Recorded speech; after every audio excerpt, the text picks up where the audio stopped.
Drawpen Vorlok dips his pen in a well of ink, revising a long-anticipated treatise on his metaphysical theories. The darkness of his study is broken only by a ray of light coming from the window, burning the side of his face. He slams the opaque aluminum shutters closed, and barely waits for his inhuman eyes to readjust to the darkness before continuing his work.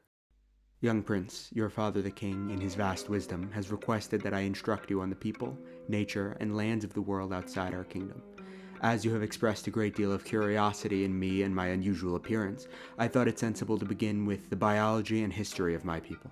Vorisons are a nocturnal species of human, native to a small continent east of the Sun Tower. They are small, pale creatures with enormous owl-like eyes. At a glance, you can tell they don't belong in the light of the sun. Despite their stature and pale, colorless skin, most modern Vorisons attempt to draw as much attention to themselves as possible. Like the peacocks of the West, they adorn themselves in colorful dresses and suits, with golden jewelry dotting their entire body. There is no attempt on their part to blend in, or even harmonize with other Vorisons. This is our nature, as a deeply competitive and individualistic species.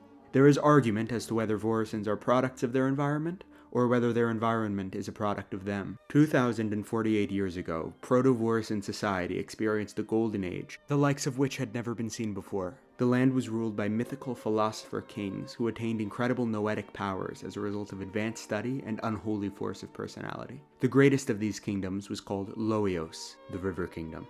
Originally founded as a mercantile city-state, Loios quickly became a hub for traders, philosophers, naturalists, and artists. It was ruled over by a philosopher king titled Ona, the Star. Kingship was passed down via selection, with each king deeming who was best fit to succeed them. Over time, these kings became increasingly isolated and specialized, with latter-day kings barely interacting with the populace, except to publish their arcane, barely understandable findings about the essence of this world and how it could be manipulated. The institution of the family was shunned, and religion was a matter of jest.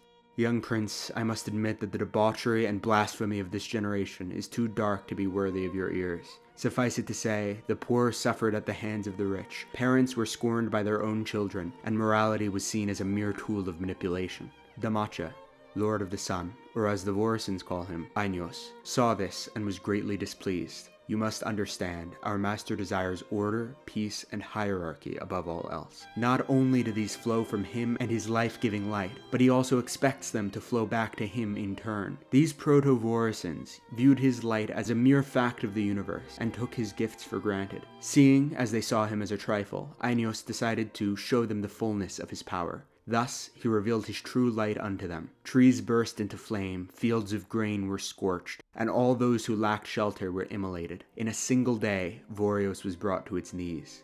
Vorisons may be selfish, but they are also logical. Most of my people bowed, founding the Church of Inos.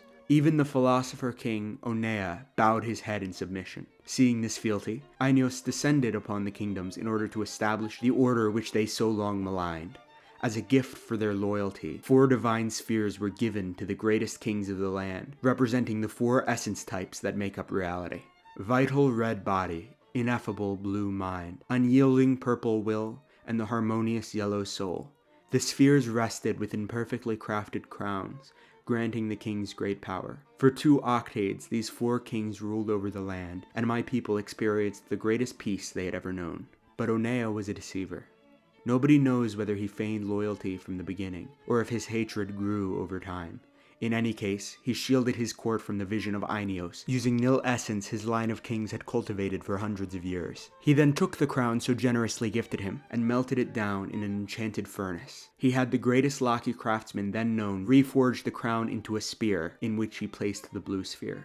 Inos soon saw the darkness, and recognized that Ona was hiding treachery from him. He flew to the capital of Kofalio to correct the wayward king. He was met with the tip of a spear, as Ona dueled with God. The blue sphere gifted him had the power to bend space and time. The coward king used this to flee from Inos throughout the city, protecting himself from the overwhelming might of Inos. In the end, he had lured Damacha into a trap, slicing the entire city of Kofalio from reality, with the Lord inside.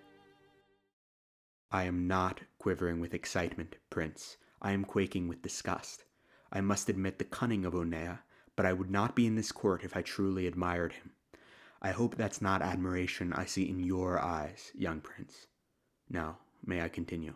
Without its god inside, The sun tower went dark and the world was plunged into the gloaming. For 12 years, the world was trapped in never-ending darkness. Your people, the Symbites, were protected by the angels remaining beneath the open firmament. The Laki were used to the cold darkness, living beyond the light of the sun. The Vorisons alone were left to eke out an existence in this darkness. They began to evolve through natural selection and possibly alchemical augmentation into the form you now see. This is the scar left on us by Onea's treachery.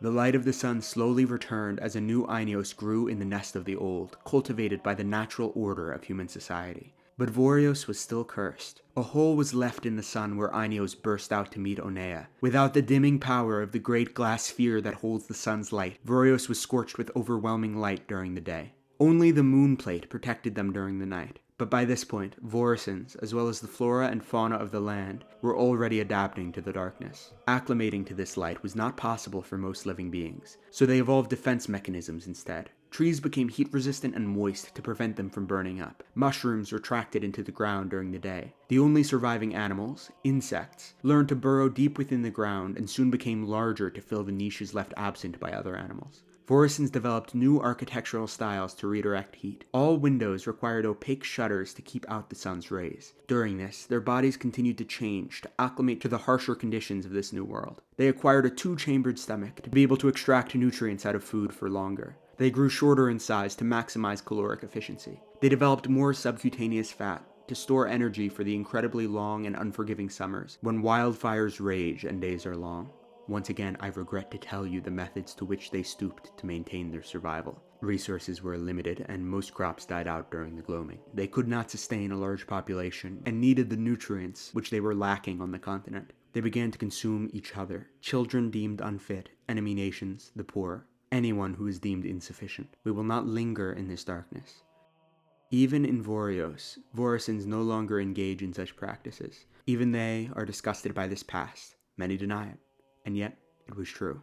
To escape this darkness, Vorisons turned back to the light of the church. The kingdoms and church ordained by Inos slowly recovered and reclaimed the continent, though they had lost the knowledge of previous generations and barely remembered where their crowns came from. This period of recovery is called the Four Kingdoms era. But knowledge from ancient Loios was slowly recovered and surpassed by scribes and intellectuals. The church attempted to prevent the mistakes of the past from repeating, but they failed.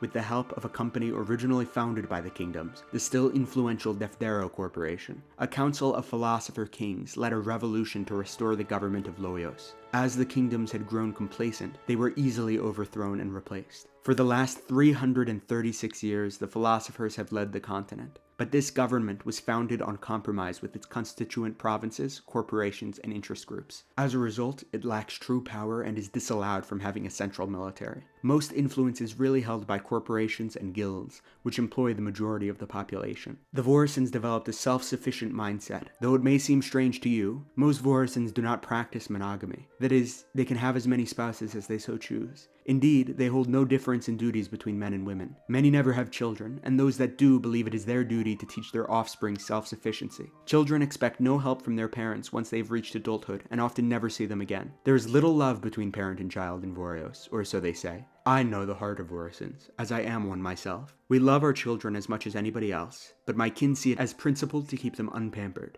though they would hate the implication that they follow their own sort of moral code. To further this, children are given insulting names, which they are expected to build a reputation in spite of. My name, Melna, translates as spineless. I've met rotting fruits, brain-deads, and sickly babies among my people. They wear these insults like medals. Not all Vorison practices are so scandalous, though. You can see God's light even within the most self-centered of Vorisons. We are an ambitious lot, which can be a blessing and a curse. They say we are blessed with luck when we need it, which I have found to be true. And, of course, Vorisons excel at intellectual professions such as alchemy, enchanting, economics, and scribal duties. It's true that Vorison friendships are some of the hardest to break when they do happen to form. Vorisons have a reputation of keeping their word, if only to maintain a reputation good enough to be hired. Though, be careful with those words. Most are loyal to their word, not to you. And of course, it must be stated that no species can be painted with such a broad brush. Vorisons are humans too, and each possesses their own spirit and personality. They have now far surpassed the technological achievements of Vorios. Identical goods are mass-produced in so-called factories. Coal-powered trains transport goods all across the continent, and a sort of explosive crossbow called firearms are the most common form of weaponry. Despite this incredible technological progress, most of the population holds very little power over their own life. The great craftsmen and independent farmers of old have been forced into cold steel factories, producing goods which they then purchase with their own money. While they are very proud of their country, I must say that I have no desire to return there. Now, Atankana, we move on to mathematics.